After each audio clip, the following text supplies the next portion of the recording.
Good afternoon to all of you. आप सभी students का आपके अपने चैनल स्टडी कक्ष में वेलकम है। ठीक है, सभी बच्चे अपने चैनल को शेयर करें, सब्सक्राइब करें और क्लास को पूरी देखा करें। अपनी जो मॉक टेस्ट सीरीज चल रही है अभी, कल आपको मैंने स्टार्ट किया था पटवारी का मॉक टेस्ट। ये पटवारी का पेपर हुआ था, कब हुआ था पटवारी का पेपर भी आपका 2015 में। ठीक है, ये पटवारी का पेपर करवा रहे हैं आपको, सारे के सारे इंपॉर्टेंट क्वेश्चन रहेंगे। ठीक है, किसी भी हरियाणा के एग्जाम को क्रैक करने के लिए प्रीवियस क्वेश्चन का बहुत ज्यादा योगदान होता है। ये क्लास डेफिनेटली आपके लिए बहुत ज्यादा बेनिफिट रहेगी। अगर ये सारी क्लासेस लगाते हो ना, मैं गारंटी देता हूं आप 70+ मार्क्स ले सकते हो। ठीक है, सिर्फ मैं दो टॉपिक को छोड़ रहा हूं यहाँ पे। कौन से दो टॉपिक आपके, एक तो रीजनिंग और दूसरा मैथ। कल अपन ने क्वेश्चन नंबर 17 तक कर लिए थे, आज का क्वेश्चन कर रहे हैं कौन सा, क्वेश्चन नंबर 18, जो कि कौन सा क्वेश्चन अपना हिंदी का पोर्शन रहेगा। अपना 18 नंबर क्वेश्चन है, सिर दर्द में समास क्या है।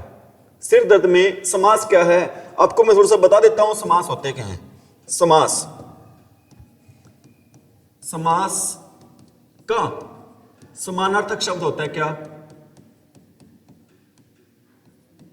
समास का समानार्थक शब्द होता है क्या, होता है संक्षिप्त। क्या होता है भाई, संक्षिप्त होता है। ठीक है, पेपर में आ जाता है समास का समानार्थक शब्द क्या होता है, संक्षिप्त होता है। और इसका विलोम शब्द क्या होता है, समास का विलोम शब्द क्या होता है, विलास। समास का विलोम शब्द क्या होता है, व्यास। समास का विलोम शब्द क्या होता है, व्यास होता है। ठीक है, पहला आपका समास होता है कौन सा, अव्ययभावी। ठीक है, इसमें पहला पद क्या होता है, इसमें पहला पद प्रधान होता है। इसमें पहला पद प्रधान हो, या फिर पहला पद आप कह सकते हो क्या होता है, अव्यय होता है। पहला पद क्या होता है, अव्यय। जैसे मैं लिख देता हूं, प्रति आ गया, आ गया।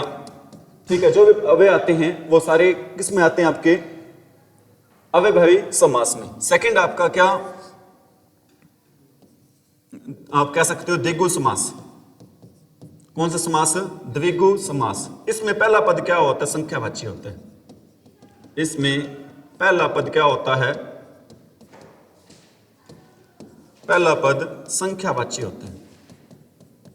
इसमें पहला पद क्या होता है, संख्यावाची होता है।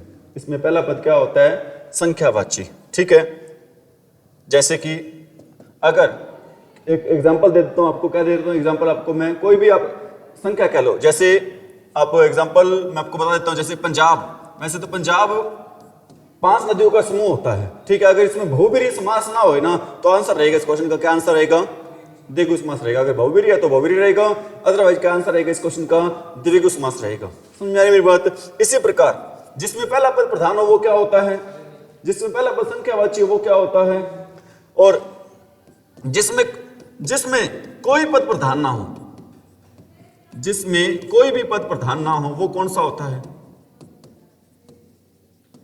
कोई तीसरे का जिक्र हो, जिसमें कोई भी पद प्रधान ना हो वो जिक्र होता है कौन सा, बहुब्रीहि समास। वो कौन सा समास होता है, बहुब्रीहि। जैसे मैं कहता हूं नीलकंठ का जिक्र कर रहा हूं, नीलकंठ। नीलकंठ किसको कहते हैं, भगवान शिव जी को कहते हैं। नीलकंठ में समास होगा कौन सा होगा, बहुब्रीहि समास। अगर इसमें कर्मधारय भी हो सकता है, नीला है जिसका कंठ, इसमें क्या हो सकता है, कर्मधारय भी हो सकता है।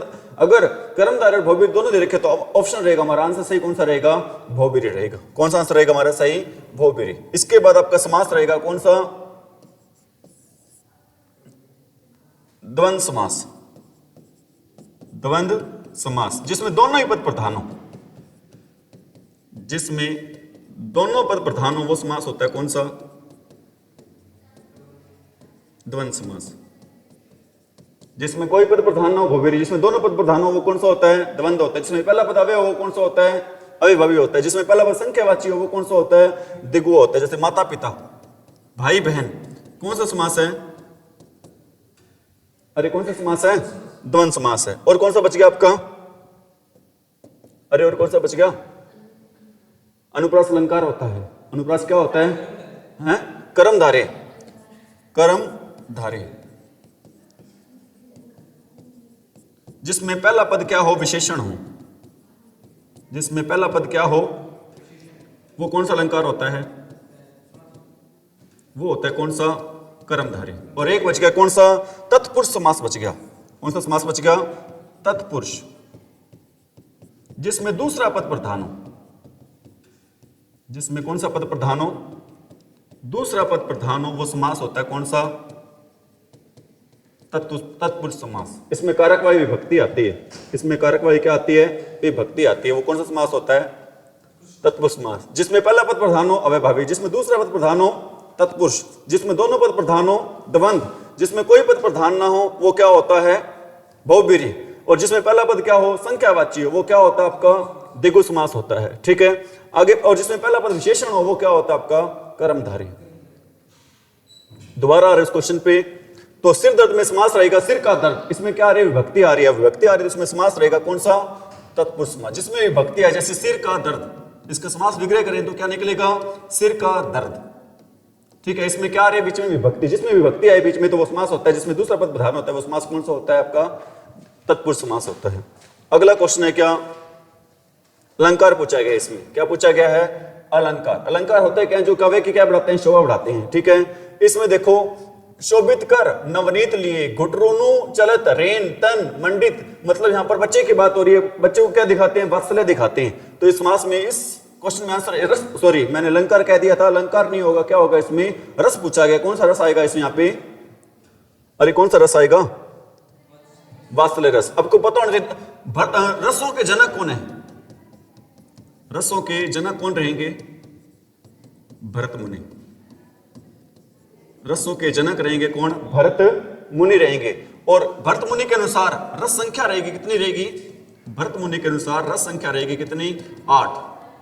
भरत मुनि के अनुसार रस संख्या कितनी रहेगी, 8। और वैसे पुराने विद्वानों के अनुसार, पुराने विद्वानों के अनुसार रसों की संख्या कितनी रहेगी, पुराने विद्वानों के अनुसार रस कितने रहेंगे, पुराने विद्वानों के अनुसार रस रहेंगे कितने, 9। ठीक है, कितने रहेंगे, 9। और नए के अनुसार कितने रहेंगे, 11। ठीक है, रसों के जनक कहते हैं किसको, कहते हैं भरत मुनि को। भरत मुनि के अनुसार रसों की संख्या कितनी है, 8। ठीक है, पुराने विद्वानों के अनुसार संख्या रहेगी कितनी, 9, और नए के अनुसार संख्या रहेगी कितनी, 11 रहेगी। ठीक है, और इस क्वेश्चन में आंसर रहेगा क्या, ए रहेगा। ठीक है, अर्जुन का पर्यायवाची शब्द क्या है, पार्थ होता है। अर्जुन का पर्यायवाची शब्द क्या होता है, पार्थ। इत्यादि शब्द में कौन सा संधि है, इत्यादि शब्द में पूछा गया क्या है, इसमें क्या रहेगा, इत प्लस में आदि। क्या रहेगा इस क्वेश्चन का आंसर, इत प्लस में आदि रहेगा। क्या रहेगा इस क्वेश्चन का आंसर, इत प्लस में आदि। ठीक है, प्रतिद्वंदिता शब्द कौन सा, वर्तनी कौन सी पूछेगी, इसमें सही कौन सी रहेगी, इसकी सही रहेगी स्पेलिंग कौन सी रहेगी भी, ऑप्शन नंबर डी, प्रति लिख के द्वंदिता, ये रहेगा, प्रतिद्वंदिता की स्पेलिंग ये वाली सही होती है। ठीक है, इष्ट का विलोमार्थक पूछा गया है, इष्ट का क्या पूछा गया, विलोम। इष्ट का क्या होगा, विलोम अनिष्ट। इष्ट का विलोम क्या होगा, अनिष्ट होगा। अगला क्वेश्चन क्या है भी अपना, क्या बात भाई,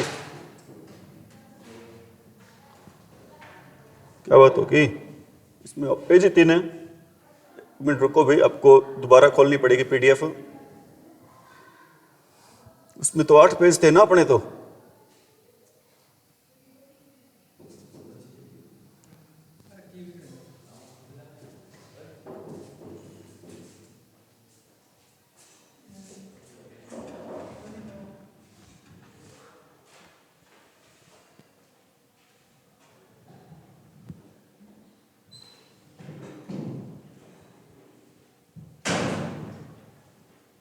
इसमें कितने, 4 पेज आ गए। ठीक है भी, एक बार इसको दोबारा आपको चेक करते हैं, इस पीडीएफ को दोबारा से करवाएंगे। तो सभी बच्चे भी आज के लिए माफी चाहते हैं भी, क्लास में पीडीएफ नहीं मिल रही, दोबारा खोलेंगे आपको क्लास करवा देंगे। ठीक है, आज के लिए इतना ही, thank you, have a nice day. सभी बच्चे चैनल को सपोर्ट करें।